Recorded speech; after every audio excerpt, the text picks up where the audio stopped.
पर तभी वहां पड़ोसन आ जाती है तो वो प्यार से बहू से कहती है, मेरी प्यारी बहू, क्यों नहीं आज ही लगेगा एसी किचन में।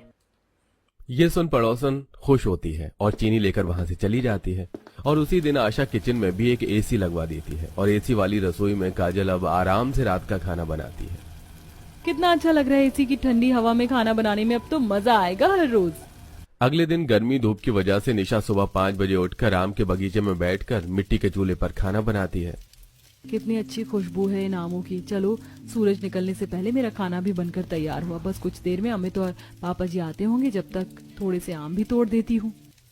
क्योंकि अब तक धूप नहीं निकली थी इसलिए निशा बचे हुए टाइम में अकेले ही कुछ आम तोड़ने लगती है। वहीं काजल सुबह से ही किचन में एसी चलाकर खाना बनाने लगती है। 16 पर एसी से किचन कश्मीर बन चुका था, जिसमें एंटर करते ही आशा कांपने लगती है और बहू सुनाती है पर वो सुनती नहीं है। और ये सब देख आशा को गुस्सा आता है। जहां अपनी बहू को अच्छे से घर संभालता देख पार्वती खुश होती है और सबसे तारीफ करती है, जिसे देख आशा चिढ़ती है और आकर रसोई में एसी चलाकर खाना बना रही अपनी बहू पर भड़कती है। अरे करम फूट गए मेरे, जो तुझे बहू बनाकर इस घर में ले आए, आते ही इतना बिल बैठा दिया। देख 1 महीने का बिजली का बिल 1 लाख आया है। तुझसे तो अच्छी मेरी वो गवार देवरानी की बहू है, जो सुबह सूरज निकलने से पहले खाना बनाकर तैयार कर देती है और आम तोड़कर भी रख देती है, ताकि उसका ससुर और पति आम बेच कर आ सके। जो आशा अपनी बहू की तारीफें करते नहीं थक रही थी, अब वही आशा अपनी शहरी बहू की एसी रसोई से परेशान हो जाती है, पर बाहर वालों को पता नहीं चलने देती। ऐसे ही एक शाम पार्वती अपनी बहू के साथ और आशा अपनी बहू के साथ बाजार से घर आ रही होती है और दोनों की टक्कर हो जाती है। हे भगवान, सूरज ढलने के साथ किस औरत का मुंह देख लिया। ये बात तो मुझे आपसे बोलनी चाहिए जेठानी जी। माँ जी रहने दीजिए ना, घर चलते हैं, सूरज ढल चुका है, मुझे खाना भी बनाना है। अरे निशा, अभी तक तुमने खाना भी नहीं बनाया। हमारा तो खाना बनकर तैयार है। मैं घर में इंडक्शन और एसी लेकर आई हूँ, अब गर्मी भी नहीं लगती और खाना भी बन जाता है। काजल और कुछ बोलती, आशा उसका हाथ पकड़कर उसे वहां से ले जाती है। समय गुजरता है और एक दिन आशा और निशा अकेली बाजार जाती हैं, जहां वो दोनों एक दूसरे से मिलती हैं। मेरी सास खुद को शहरी तो कहती है, पर घर में ना उन्हें एसी चलाना आता है, ना ही इंडक्शन। मेरी सास तो बहुत अच्छी है, पर वो मेरी हालत नहीं समझती। इतनी गर्मी में आम के बगीचे में खाना बनाना, आम तोड़ना, पेटी तैयार करना मेरे लिए भी मुश्किल हो जाता है। गाँव की हूँ, पर मुझे भी दिक्कत होती है। मुझे लगा सिर्फ मेरे साथ गलत हो रहा है, पर गलत तो तुम्हारे साथ भी हो रहा है। अब हमें अपनी सासों को लाइन पर लाना होगा। अपनी सास को सुधारने के लिए काजल और निशा प्लान बनाती हैं और घर जाकर काजल कुछ दिनों के लिए अपने मायके चली जाती है। क्योंकि अब घर में काजल नहीं होती, इसलिए जब आशा रसोई में खाना बनाती है तो उसे गर्मी लगती है, तो वो एसी चलाती है, पर एसी का टेम्परेचर नहीं बढ़ा पाती।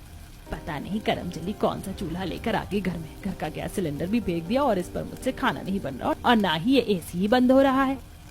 आशा से गर्मी में खाना नहीं बनता तो वहीं एसी चलाकर भी उसे सुकून नहीं मिलता। और जब वो पूरे दिन भूखी रहती है तो राहुल अपने भाई को फोन करता है और अमित जबरदस्ती उन लोगों को अपने साथ घर ले जाता है, जहां बहुत दिनों बाद पूरा परिवार आम के बगीचे में ठंडी छांव में बैठकर खाना खाते हैं और निशा गर्मा गर्म उन्हें खाना परोसती होती है। काकी थोड़ा और खा लीजिए, मैंने और आम भी काटे हैं।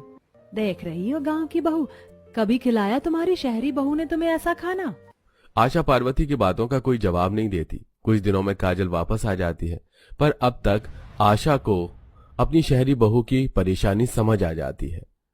तो वहीं अब निशा अपने मायके चली जाती है और जब कड़कड़ती धूप में आम के बगीचे में पार्वती खाना बनाती है और खाना बनाकर धूप में ही आम तोड़कर आम बेचने की पेटी तैयार करती है, तब उसे अपनी बहू के दर्द का एहसास होता है। कितनी गर्मी है, इतनी गर्मी में बेचारी मेरी बहू सुबह 5 बजे खाना तैयार करती थी, रात में सूरज डूबने के बाद खाना बनाती थी, हमें छांव में खाना देती थी, धूप में आम तोड़ती थी और पेटी तैयार करती थी। मुझे भी समय के साथ अपनी रसोई को बदल लेना चाहिए। माँ, अभी मौका है। काजल भाभी शहर की हैं, उनसे मदद लेते हैं। हमने भी तो काकी की मदद करी थी। राहुल के कहने पर पार्वती काजल के पास जाती है। काकी, मैं भी आपकी ही बहू हूँ, आप क्यों इतना मेहनत करती है? मजदूर रख लीजिए और आम दूसरे गांव में नहीं शहर में बेचो ताकि ज्यादा पैसे मिले, और आम के बगीचे में ही रसोई बनवा लो ताकि धूप गर्मी से बच सको। इतना बोल काजल अपने पिता को फोन करती है और उसके पिता कुछ मजदूर पार्वती के घर भेजते हैं, जो आम तोड़कर खुद पेटी तैयार करते हैं और 500 रुपए की दिहाड़ी लेकर उन्हें शहर बेचने जाते हैं और बचे हुए सारे पैसे अनिल के हाथों में देते हैं। अब बहुत जल्द निशा के साथ पार्वती आम के बगीचे में एक छोटा सा रसोई बनवाती है और उसमें अपनी जेठानी की तरह मिट्टी का चूल्हा न रखकर गैस चूल्हा रखती है। अब एक दूसरे की बहुओं से मदद पाकर दोनों सास के बीच की नफरत भी कम होती है। इस तरह दोनों बहुएं मिलकर अपनी सास के बीच की सारी कड़वाहट और दूरियों को खत्म कर देती हैं।